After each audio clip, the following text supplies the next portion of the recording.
Buongiorno a tutti amici di Angolo Nerazzurro, bentornati sul canale.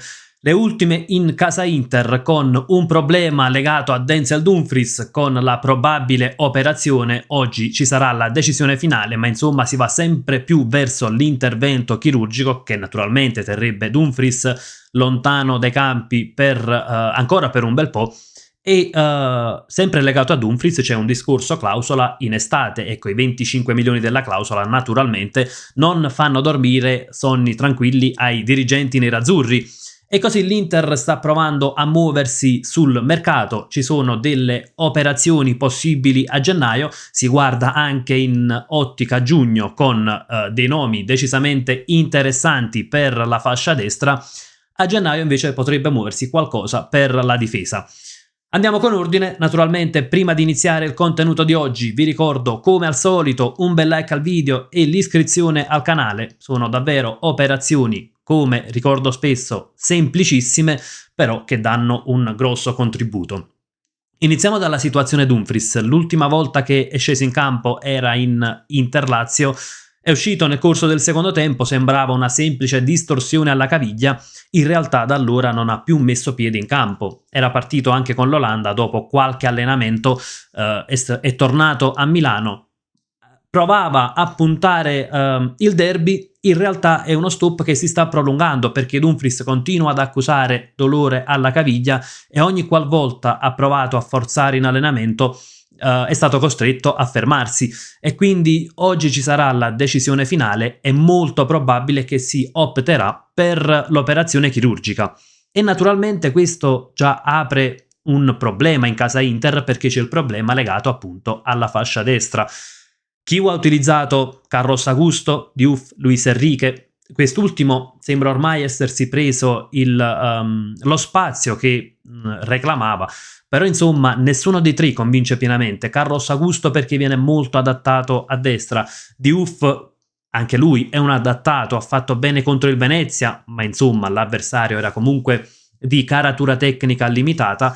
Luis Enrique sarebbe nel suo ruolo, diciamo così, ideale, neanche proprio il ruolo naturale perché lui non nasce da quinto, però insomma il ruolo per il quale è stato acquistato, però finora non ha assolutamente convinto. Nelle ultime uscite è in leggero miglioramento, ma insomma ancora poco per chi dovrà comunque sostituire per un periodo abbastanza lungo Dumfries. L'unica alternativa sarebbe Darmian, ma insomma oltre al fatto che Darmian è un jolly e dà comunque una sicurezza di un rendimento, però certo non si può pretendere che sia il titolare magari per qualche mese. Ecco, poi sarà da capire anche quanto terrà fuori l'operazione, quanto terrà fuori Denzel Dumfries.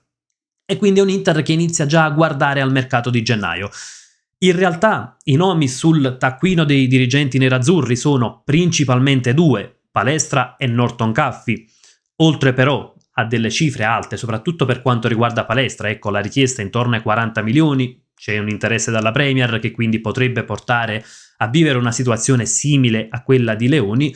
Sono anche giocatori difficili da prendere nel mercato di gennaio perché difficilmente, ecco, il Cagliari, che tra l'altro ha in prestito il calciatore dall'Atalanta, o il Genoa si priveranno di pedine fondamentali quando c'è da giocare tutta la seconda parte di stagione e ci sono gli obiettivi stagionali ancora da raggiungere.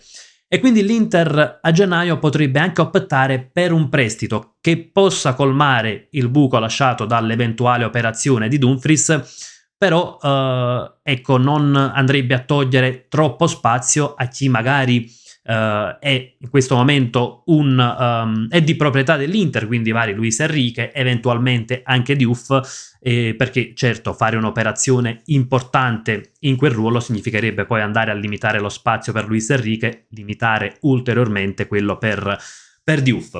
In realtà però il problema della fascia destra non è legato soltanto all'eventuale intervento chirurgico, perché a giugno c'è la famosa clausola di 25 milioni valida per Dumfries. Come abbiamo detto qualche giorno fa, Dumfries ha cambiato agente e di certo è in una fase della carriera dove vedrebbe di buon occhio il trasferimento in un top club, quindi dovesse arrivare il Barcellona di turno che di cui se n'era parlato anche la scorsa estate, ecco, Dumfries andrebbe via volentieri e quindi in quel caso poi non servirebbe più soltanto l'alternativa a Dumfries, ma servirebbe un titolare e quindi ecco che poi a giugno potrebbero essere riproposte le piste Palestra e Norton Caffey.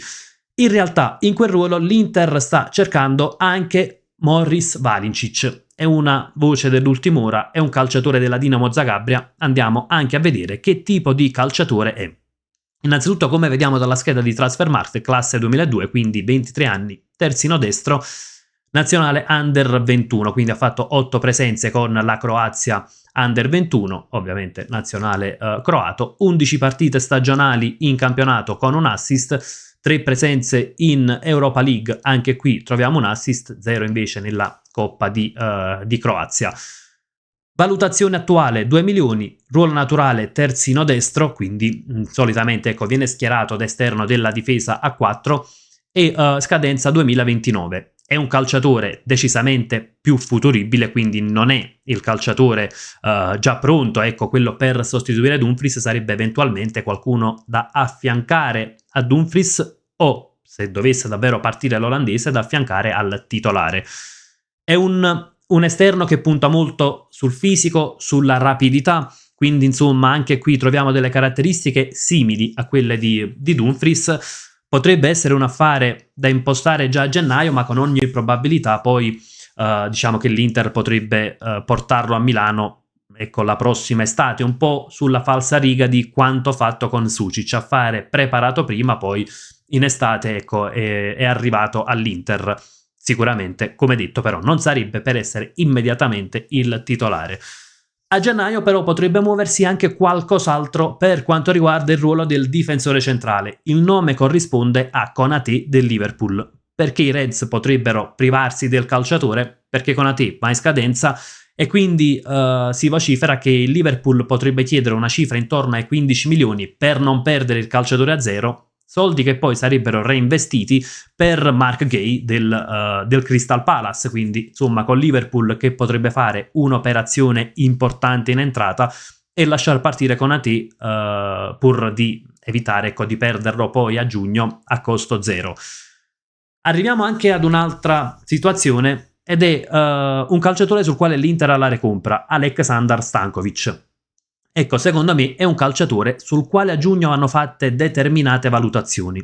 Ricordiamo, è stato ceduto per 10 milioni la scorsa estate, c'è la recompra a 23 milioni nel 2026, a 25 nel 2027.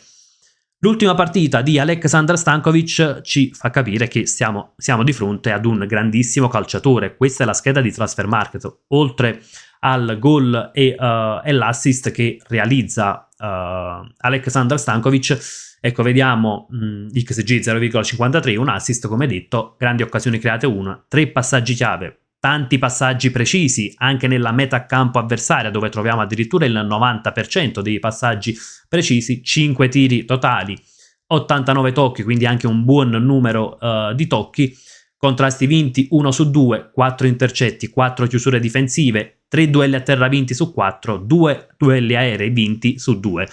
Perché secondo me la prossima estate potrebbe essere quella buona per riportare Stankovic a Milano. Innanzitutto, è vero, la recompra è una cifra alta, però se oggi l'Inter va a cercare comunque un centrocampista giovane che sta facendo vedere delle cose buone, che ha comunque esperienza perché fa il titolare del Bruges e titolare anche in Champions, quindi comunque un'esperienza importante per un calciatore classe 2005, ecco, se valutiamo queste situazioni, sicuramente se si va su un altro profilo, con 23 milioni difficilmente si porta a casa. Inoltre è vero che poi nel 2027 l'Inter potrebbe comunque riportarlo per 25 milioni, però eventualmente dovesse rimanere ancora Çalhanoğlu, che sia fino alla scadenza o se dovesse prolungare per un ulteriore anno, ecco, affiancare Aleksandar Stankovic a Çalhanoğlu, naturalmente dandogli le opportunità, un po' come l'Inter sta facendo con i vari giovani che ha portato in rosa quest'anno, quindi i vari Sucic, i Bonni, i Pio Esposito, quindi se dovesse avere quel minutaggio, ecco, Aleksandar Stankovic potrebbe fare l'ulteriore step di crescita, essere all'Inter, non essere gravato della titolarità immediatamente, ma crescere accanto a Çalhanoğlu, quindi potrebbe essere ecco, un ottimo investimento anche per il futuro tra l'altro in un ruolo dove l'Inter al momento in rosa non ha un vero e proprio vice Çalhanoğlu. È vero, lo hanno fatto Zielinski, lo ha fatto Barella con ottimi risultati, però nessuno di loro è un vero e proprio vice Çalhanoğlu per caratteristiche. Naturalmente questi sono poi discorsi per l'estate, l'immediato ci racconta di un Inter che rischia di dover fare a meno di Dumfries ancora per tante partite.